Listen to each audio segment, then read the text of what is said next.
The Clippers just made a move for Rajon Rondo, and I think that they needed a point guard. I know you guys disagreed on that a little bit. Yeah. But do you still believe the Clippers can still win a championship, or do you think that ship has kind of sailed already? Well, you want to take a crack at it? I just said, I said earlier. Bags. No, I do. I think the Clippers are going to win the championship. I do believe the Clippers have a big chance to win the championship. I think with the team that they have, Tyronn Lue, and I told these dudes in the offseason, Tyronn Lue was going to be a major upgrade from Doc Rivers. I just don't think he's a player coach. And I think with guys like this, you need a player coach. Okay. And I feel like this team is the most efficient team in the league. It's one of the only team that has a better offense statistically right now is the Brooklyn Nets. In a half court and full court, it doesn't really matter. So I think this team with Marcus Morris acknowledging that he needs to come off the bench. Nicholas Batum, he's had a resurge.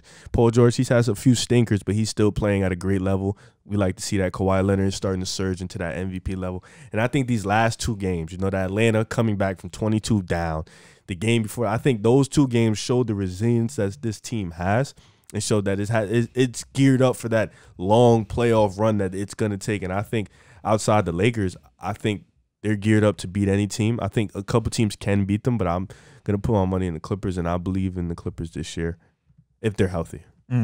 I believe they can win it. I think they have the pieces. I agreed with you. Like, I think they needed a point guard. I just didn't think Rondo specifically was the point guard they needed. Like I said, I wanted someone more along the lines of Lonzo Ball, but they needed a point guard for sure. Because I know you riding with the Clippers, but I'm not a big fan of Kawhi being like the main playmaker and the main facilitator. Like I like the Rondo move because he's someone who will make it easier for Kawhi and PG to get to their spots. And like we said, have that floor general, take the pressure off of them having to facilitate. So they have the pieces. We can't say they have the depth. They have the firepower. They have everything. They have two superstars on their team. Like, they have everything that they need to compete. I think they're one of the only teams, like you said, outside of the Lakers who have the firepower to compete. I just want to see how they mesh. I want to see where they insert Rondo. What are they doing with Pat Bev? What are they doing with Reggie Jackson? How does that look with that 3-guard monster? If they could figure that out, then I think the Clippers are scary. I'll say the only way, they can't win if Paul George doesn't play good. No. That's how important he is to this team. Like, Kawhi can have a phenomenal series, but they cannot go to the finals if playoff P is not playoff P. If he's way off P, if he's George Paul, it's over. Pandemic P. Pandemic P. We're not doing that no more. If he plays like that, George Paul. That's the funniest one, George Paul. George Paul. Bayless calls him that. George Paul. Yeah, if he plays like that, then there's just no chance for this Clippers team. But if we get Paul George from Indiana, we get even that first year OKC. Yeah, we get a couple games from that Utah series, or even like against Portland, he was still a little banged up. A couple 30-pointers. We're gonna be good, man. I believe in playoff P. I do. I believe in. That's biased me though talking. Listen, the Clippers, they have the roster. Yeah. Pat Bev beat PG, Kawhi. Pat Bev. Marcus Morris, Ibaka, Zubac, Batum, Kennard, Terrence Mann is there. Now Rondo. For me, they're deep. The thing about it is that the Clippers, I don't know what it is. Like, on paper, they have it all. Yeah, everything. But it is just something about them that I'm just not sold on. Last season, I felt like was the year to win it. Last year was the year that, forget about who Vegas was picking to be the favorites. Yeah. People that watched basketball knew the Clippers were supposed to be the favorites over the Lakers, no doubt about it. Yeah. And then they completely collapsed in the bubble against Denver, and they don't have any of those grit and grind guys that were there from the Doc Rivers days with Lou Will. Yeah. Pat Bev is like the only one that's still there. Montrezl Harrell left. Pat Peterson.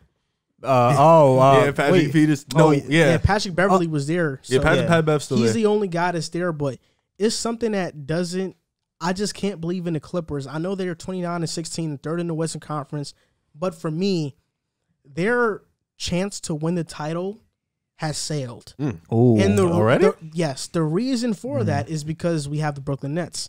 Because we have a super team. And the Clippers last year was the year that no team in the NBA was a super team. Every It was a team great year. was Yeah. balanced. Every team had 2 stars, and it was my 2 stars against your 2 stars. Yeah. This year it's not like that because Brooklyn Snakes. has took the mantle. It's my 3.5 stars Yeah, versus your it's 2. my 3 big guys. It's crazy. And because of that, I think the Clippers ship has sailed because I don't think they win a championship this year. I think they can make it Yeah. because of the injuries to the Lakers, because of that.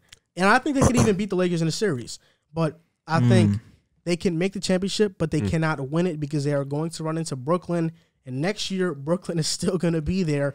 And I guarantee you that another team is going to make a move to get a 3rd star next year too. 100%. So now we're going to have, next year we're probably going to have 2 super teams. Maybe more than 2. Yeah. Maybe Lowry goes to the Clippers and joins up. That would put some trust in them. I would put a little bit more trust in them, but there is just something about the Clippers. I think Tyronn Lue has been better than Doc Rivers, but there is something about them that I just cannot trust them. I can't put my finger on what it really is, but I just don't trust this team. I get it. Like it's when you watch them, it's like you don't know what you're gonna get. Yeah. You don't know what team's gonna show up on Yeah. that night. You can get the best team in the league, or you can get one of the worst.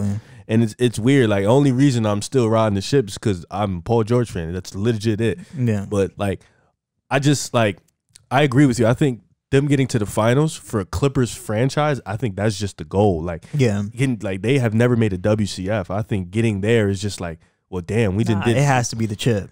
It has to, but I think like with Brooklyn being there, like, and I think me personally, I think the Clippers are the only team, one of the few teams that can beat Brooklyn. But I think it's just so hard for them to walk into a series and their 3rd best player being whoever, and the other team's 3rd best player being Kyrie, who's kind of like on the same level as Paul George. So it's like, okay, so we got our best guy isn't better than your first guy, and our best guy is on the same level as your 2nd best guy, Yeah. and our 2nd best guy is on the same level as your You're 3rd. So it's outnumbered. like, yeah, we're outnumbered here. I mean, we have a better team, depth, but in the playoffs, you play 7, 8 guys, 9 guys maybe. So you run a really short rotation, and those 3 guys, I think they're going to be, gangstered up by the time they get to the finals.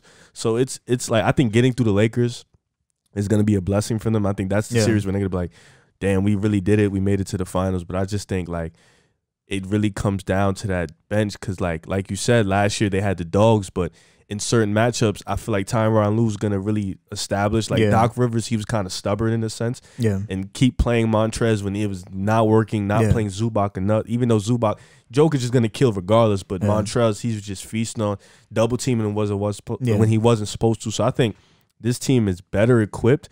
But like you said, like Brooklyn is just in the way of everybody. Even with LeBron, LeBron trying to get that 5th ring, Brooklyn is just sitting there in the way. So it's going to be tough for any team. I think next year is really going to be where we're back to the super team era. And it was cool, no super teams for a year, but now we're going to be back. Clippers, I think getting Kyle Lowry would definitely boost them up a little bit. Yeah. But I think Miami, the Clippers, Philly, they're geared up to try to get another superstar next year to really.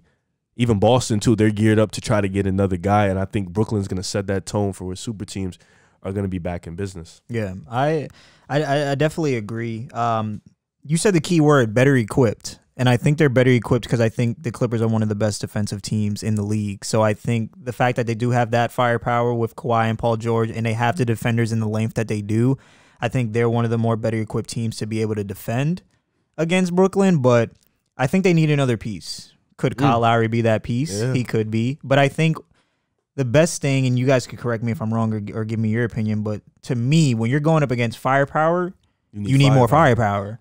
So, like you said, they're outnumbered. It's 2 against 3. I think, like, with LA, I think, like, the Lakers, like, when I'm comparing the Lakers and the Clippers, when I match them up against the Nets, based off, like, we haven't really seen a full Clippers team, a full Lakers team versus a full Nets, but we've seen 2 full, like, Pat Bev ain't played, but we know he's going to come in. Yeah, So we've seen Clippers and the Nets. I think offensively, the Lakers can't keep up with the Nets, but I think defensively they'll be able to stay in it. I think with the Clippers, it's the reverse. I think offensively, they'll be able to stay in it. Yeah. But I think what came down to it in the 4th quarters was exposing Batum as a defensive liability, and Kyrie, Harden, and KD just went to work taking turns. Yo, that was beautiful to watch. That's what I think. They just took turns on Batum, and just did whatever they needed to do.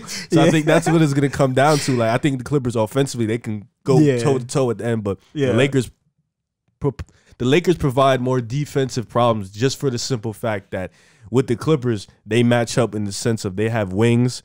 The Nets have wings. Yeah. They have point guards. The Nets have point guards. They just, both teams don't have a real big. Yeah. With the Lakers, they have AD. So that's really why people were picking the Lakers, because AD, the Nets haven't played at AD. Yeah. He's a guy who can go on the wing, go down low. So that's going to be a game changer for them. And I'm not saying he can lock up KD, but he can guard. He can go out there and guard KD. So it's going to be, oh my God, I just hope they win, bro. I can't do this no more. Yo, bro. it's crazy because I think this year the Clippers are better suited to and they just the Nets play against the Nets. But the problem with the Nets, and you're not going to outscore them. Yeah. So even if you are a great defensive team and you do happen to kind of shut them down one night, you're not outscoring them. Or at least you have to have the firepower to put up more points on the board than they do. And I don't see too many teams I wish David doing Stern that. was here. He'd have vetoed that. Yo, You'd have been sick. He'd have vetoed. the only trade I've ever seen vetoed was Chris Paul to the Lakers. Because he knew what would happen. He knew what was going to happen, bro. But the Nets looking like the Globetrotters in the dream team. They just let it happen, right? Just let it happen. But you don't let Chris Paul team up with Kobe. Yeah, I still wish that trade was there. And honestly, it wasn't even a bad trade. They were getting Pau Gasol. True. It'd have been what? So, Chris Paul, Kobe, They and were Dwight? getting Lamar Odom and Pau I don't think Gasol. Dwight was there at the time with the Nah, CP trade. It was supposed to be a At the time. big three, so who was the third? Wasn't Powell still there at the time? Andrew Bynum. Andrew Bynum was tough. Yeah, but the trade wasn't bad. It was Lamar Odom, Pau Gasol. Yeah. I like Lamar and I mean, it was like they were getting pieces back. Tough. I mean, Chris from Paul the at that Clippers, time, though. He was nasty. I mean, from the Clippers, they only got Eric Gordon back. That was like and Al-Farouq Aminu. That was like peak Chris Paul, right? Yeah. Al-Farouq Aminu was there. He was like Aminu. one of the highlight players.